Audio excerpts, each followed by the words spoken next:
북한의 남침으로 수십만 명이 희생된 6.25 전쟁이 멈춘 지 70년. 어제 부산에서는 자유민주주의 동맹과 대한민국의 눈부신 발전을 보여주는 기념식이 열렸습니다. 반면 평양에서는 북한, 중국, 러시아가 결속을 강화한 열병식이 열렸습니다. 아주 상징적인 장면이죠. 전쟁 후 70년 한반도의 오늘, 안보 문제 전문가입니다. 김열수 한국군사문제연구원 안보전략실장의 해설 듣겠습니다. 안녕하십니까? 네, 안녕하세요. 어서 오십시오. 네. 어제 부산에서 열린 70주년 정전협정 기념식, 군사 문제 또 안보 문제 전문가로서 어떻게 보셨는지 먼저 총평부터 좀 들려주십시오. 예, 이게 지금 정전협정 70년이 됐으니까요. 이 70년을 긍정적으로 볼 수도 있고 좀 부정적으로 볼 수도 있어요. 네. 그래서 긍정적으로 볼 수 있다는 것은 1953년 7월 27일 날 정전협정이 체결이 돼서 70년 동안 이렇게 이제 한국이 번영해 왔는데요. 네. 사실상 전쟁이 끝났을 때 한국은 잿더미였잖아요. 네. 원조를 받지 않으면 하루도 살 수 없는 그런 나라에서 지금은 다른 나라의 원조를 제공해주는 세계에서 유일한 국가거든요. 네. 경제적으로 번영을 했고 민주화도 달성을 했고 그리고 이제 BTS로 대표되는 한류, 그러니까 문화 강국도 됐고 군사 강국도 됐죠. 그런 면에서 굉장히 긍정적인 측면이 있다라고 보고요. 네. 부정적인 측면도 좀 있다라고 보는데요. 그것은 사실상 정전 협정이 체결에 대해서 70년 동안 지속된 게 이게 잘한 거냐 하는 거거든요. 제가 볼 때는 만일에 북한이 이 정전 협정을 제대로 잘 준수해서 왔다라고 하면 적어도 20, 30년 전에는 우리는 이미 통일이 됐을 거다라고 생각을 해요. 평화협정을 체결하고.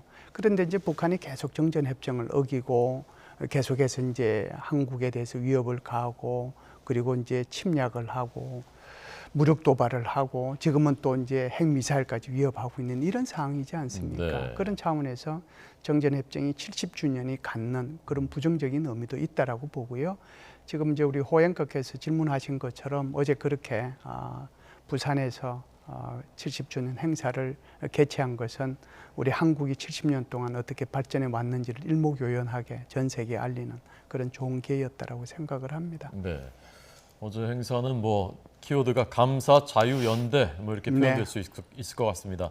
좀 전 윤 대통령이 참전 용사들을 에스코트하듯이 이제 같이 들어오는 이른바 이제 영웅의 길 퍼레이드. 우리나라의 어떤 자신감의 표현일 수도 있을 것 같고요. 상징적인 장면 중에 하나였던 것 같습니다. 예, 참전 용사들에 대한 것은 사실상 두 가지로 나눠서 우리가 생각을 해볼 수가 있는데요. 엊그제는 우리 한국전에 참전했던 우리 군인들 돌아가신 분들이죠. 거기서 이제 미국에 계속 있다가 유해가 송환이 됐지 않습니까? 7분의 유해 송환할 때 대통령께서 직접 가가지고 그분들에 대해서 이제 경례도 하고 또 예포도 이제 21발 쏘고 아주 극진하게 예우를 했죠. 제가 볼 때는 과거에 오바마 대통령이 아프가니스탄전에서 전사한 미군들을 예우한 그런 정도의 아주 예우를 잘 했다라고 봅니다. 그래서 국가를 위해서 이렇게 희생한 분은 누군가가 또 미래가 기억해주는 그런 것을 보여줬다라고 보고요. 어제 한 행사는 이제 이렇게 유엔군에 대한 거지 않습니까? 그래서 70년 전에, 73년 전에 정말 이름도 모르고 한 번도 만난 적도 없고 알지도 못하는 대한민국의 자유와 민주주의를 위해서 참전한 분, 그분들 중에서 지금 살아남은 분이 몇 분 안 되지 않습니까? 그분들한테 재방문이라고 하는 그런 행사를 통해 가지고 이분들을 초청을 한 거거든요. 그분들한테 극진하게 예우를 한 것은 참으로 잘한 거다 이렇게 보죠. 네. 저희가 이제 정전 70주년의 의미, 어젯밤에 그 상징적인 장면들 하나씩 되짚어 보고 있었습니다. 아마 이제 많은 시청자들, 국내외의 그 시청자들께서 가장 인상 깊게 본 장면 중에 하나가 90세가 넘은 이제 노병들과 또 우리 소년 소녀들이 함께 부르는 아리랑 합창, 그 장면이었을 것 같습니다. 예, 영국 이제 참전한 분이죠. 태클이 옹 94세인데 그분은 이제 초청을 했는데 그분은 이제 영국에서도 이제 이런 노래 잘 부르기로 유명하신 분이긴 하지만 저게 이제 저분만 부르는 건 아니고요. 그때 당시에 6.25 전쟁 때 참전했던 많은 분들이 또 많은 나라의 군인들이 그 아리랑 노래를 불렀던 것 같아요. 그래서 한국에서는 그때 이제 주로 우리 민가에서 부르고 있었던 노래 중에 하나가 저런 아리랑이고 또 굉장히 뭐 음률이 괜찮잖아요. 네. 쉽게 이제 아리랑 이렇게 하니까 그래서 아마 저런 노래를 부르지 않았는가라고 보고요. 또 하나는 이제 저 노래가 얼마나 인기가 있느냐 하면은 얼마 전에 돌아가신 이제 룩셈부르크 참전용사 호펠스라는 분이 있어요. 네. 그분은 이제 90세로 돌아가셨는데 예. 그분이 이렇게 얘기해요. 내가 죽을 때 거기에 나 아리랑 노래를 좀 이제 불러줬으면 좋겠다. 그분들한테는 잊지 못하는 그 선율이군요. 그렇죠. 아리랑이 그분들 이게 지금 뭐 영국이나 룩셈부르크만 얘기를 했지만 네. 그때 당시에 대부분의 군인들, 그러니까 유엔군의 일원으로 참전한 분들이 아리랑 노래를 불렀지 않느냐를 생각하고요. 네. 제가 젊었을 때 그 미국 지휘참모대학을 다녔는데요. 네, 네. 그때 이제 크루즈를 한 적이 있었거든요. 네. 그 이제 학교에서 하는 어떤 행사 중에 일환으로 크루즈를 했는데 그 크루즈 행사할 때도 선장이 자신이 6.25 전쟁에 참여했다라고 얘기를 하면서 우리 학생들, 한국 학생들 그때 서너 명이 있었는데 나와서 아리랑 노래를 좀 불러줬으면 좋겠다고 그래서 그때 저희들이 나가서 노래를 부르고 뭐 같이 갔던 학생들이 박수를 쳤던 그런 생각이 납니다. 네. 우리 민족의 정서를 대변하는 곡이라고 볼 수가 네. 있죠. 한국이 아마도 지금도 이렇게 못 살고 있는 나라였다면 그분들의 뇌리에 아리랑이 옛날 그 흘러간 것으로 이제 잊혀졌겠죠. 그러나 이제 K-팝이 그 참전 용사들의 손자 손녀들까지 열광하는 그런 그 음악이 됐고 그런 나라가 됐기 때문에 저분들한테 더 각별한 의미로 다가오는 그런 장면이었을 것 같습니다. 어제 윤 대통령은 유엔군의 피 묻은 군복 위에 오늘날의 대한민국이 있다라고 말했습니다. 기념사 잠깐 들어보고 여쭤보겠습니다. 1953년 오늘 정전협정이 체결된 이후 70년이 지난 지금에도 유엔군 사령부는 한반도의 평화를 지키고 대한민국을 수호하는 핵심적인 역할을 다하고 있습니다. 유엔군 사령부의 역할은 유엔의 역사에서도 유일하며 무엇보다 자유를 위해 연대하겠다는 국제사회의 강력한 의지를 보여주고 있다는 점에 그 의미가 각별합니다. 오늘의 대한민국은 유엔군의 희생과 헌신 그리고 피 묻은 군복 위에 서 있습니다. 대한민국은 여러분의 희생과 헌신으로 공산 전체주의 세력으로부터 자유를 지켜낼 수 있었습니다. 네, 대통령 왼쪽에 유엔 깃발 그리고 오른쪽에 대한민국의 태극기였습니다. 어떤 부분 주목해서 들으셨습니까? 저는 뭐 지금 말씀하신 것이 크게 이제 세 파트로 나눠서 말씀을 드릴 수 있다라고 생각은 하는데요. 하나는 이제 과거에 대한 현실이고 왜 그랬느냐 하는 거고, 그리고 이제 오늘과 미래에 대한 말씀을 하셨다라고 봐요. 그래서 과거에 대한 것은 이게 6.25 전쟁이라고 하는 것 자체가, 그리고 오늘이 있게 된 것이 바로 유엔군의 피 묻은 군복에 우리가 서 있는 거고, 그들이 참전한 이유, 그 이유는 바로 자유민주주의 그리고 연대, 그것을 보여주기 위해서 참전한 게 아니냐, 그 의미를 얘기했고요. 마지막으로 말씀하신 것은 오히려 제일 첫 번째 말씀하신 건데, 그것이 이제 유엔군 사령부의 역할을 말씀하신 거거든요. 유엔군 사령부는 오늘도 그리고 내일도 우리 대한민국의 평화와 안정을 위해서 굉장히 중요한 역할을 하고 있고 하게 될 것이다, 그 말씀을 하신 거죠. 네. 자, 이번에 70주년 기념식은 장소도 이제 부산 유엔군 기념공원이 유엔 기념공원이 있는 곳이고 유엔군 용사들이 처음 발을 디뎠던 곳, 그 의미가 강조됐습니다마는 우리 참전 용사들 또 그 가족들 그 희생과 헌신 잊지 말아야 되겠습니다. 어제 평양에서는 대규모 열병식이 밤에 열렸고 화면은 아직 공개되지 않은 거죠? 네, 그렇습니다. 우선 이제 앞부분 잠시만 더 말씀을 드리면, 그 유엔 기념공원이라고 하는 것이 사실상 제일 처음에 부대가 도착했다는 것이 스미스 부대가 일본에 있다가 이제 그 주일 미군으로 있다가 이제 6.25 전쟁이 나니까 바로 들어온 것이 스미스 부대거든요. 그 스미스 부대가 도착한 곳이 거기고요. 거기에 유엔 기념공원에는 2,300분 정도의 그 미군 그 유엔군들의 유엔군이 안장이 돼 있습니다. 안장이 돼 있는데, 아시다시피 사실상 우리 대한민국의 정치인들은 이 민주화 기념탑, 또 기념공원, 또는 이제 우리 국군묘지 이런 데는 이제 자주 참배를 하고 네. 가잖아요. 그런데 상대적으로 지금 유엔 기념공원에는 덜 가거든요. 그래서 이번에 대통령께서 처음 가셨는데 예. 앞으로는 현직 대통령뿐만이 아니고 많은 예. 정치인들이 가서 그분들의 희생 위에 대한민국이 있다는 것을 인식을 하시고 자주 참배를 좀 했으면 좋겠다 이런 생각을 먼저 하고요. 네. 네. 두 번째는 이와 완전히 반대되는 현상이 어젯밤에 일어났죠. 네. 근데 아직도 이제 북한은 어제 기념식, 소위 말해서 열병식을 했음에도 불구하고 아직까지 그 영상을 공개를 안 하고 있습니다. 네. 그래서 아마 편집 과정을 거치면 일부는 뭐 공개하리라고 봅니다. 네. 자, 지금 보여드리는 화면은 이제 그 전에 김정은 위원장, 그 옆이 러시아의 쇼이구 국방장관. 네.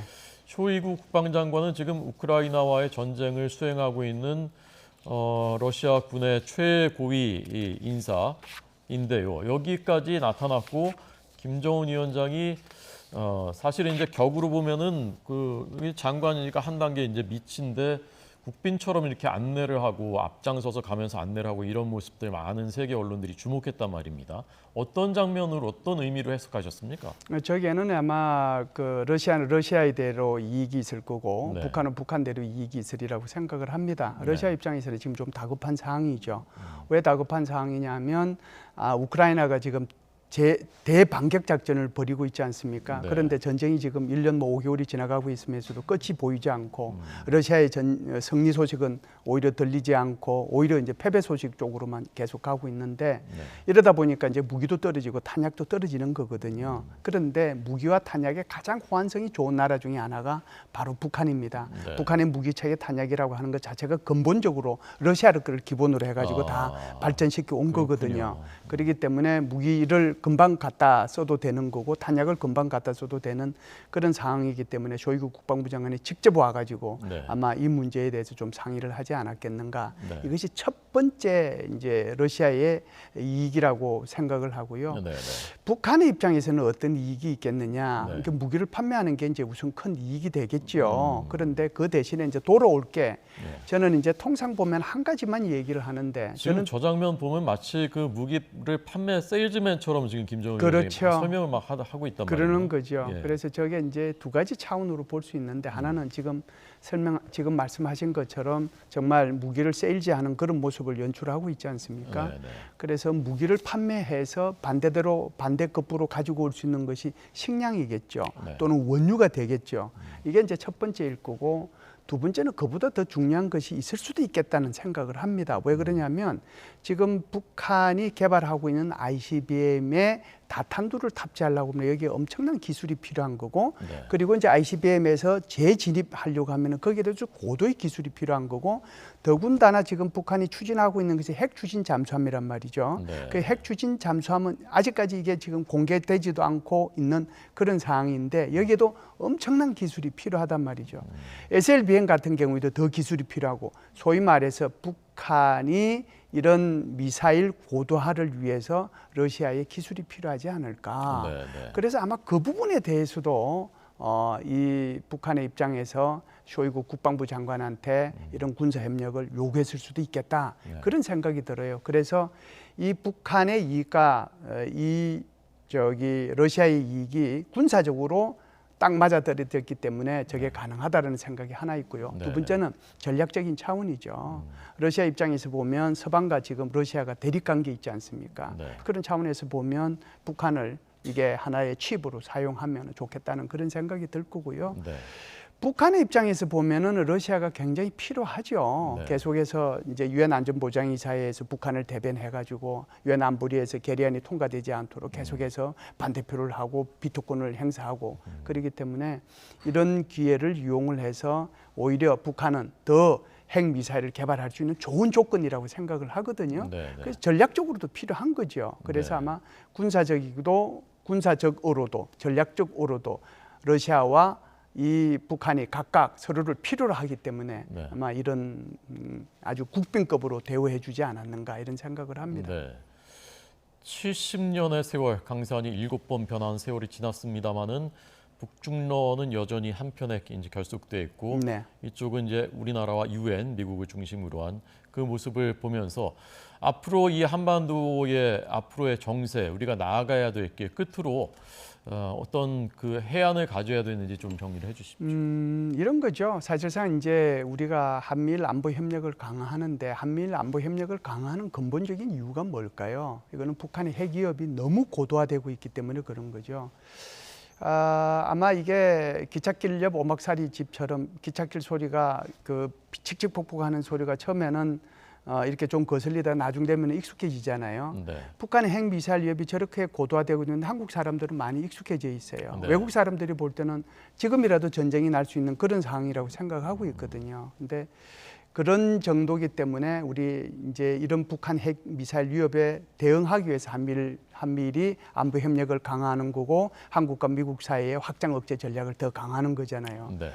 그러다 보니까 이제 북한의 입장에서는 여기에 대응해야 될 필요가 있는 거죠. 그러니까 중국과 러시아를 끌어들이는 거고 중국 입장에서도 봐도 중국은 또 북한을 전략적인 칩으로 사용할 필요가 있는 거죠. 네. 그러다 보니까 한미일과 북중러의 남방 삼각관계와 북방 삼각관계가 갈등 관계로 이제 가고 있는 거거든요. 네. 어떻게 보면은 긴장이 하루하루가 점점 더 거세지고 있다, 높아지고 있다라고 볼 수 있는데요. 여기 휴지를 좀 빼야 돼요. 긴장을 좀 풀고 긴장을 좀 완화시켜야 될 필요가 있거든요. 네.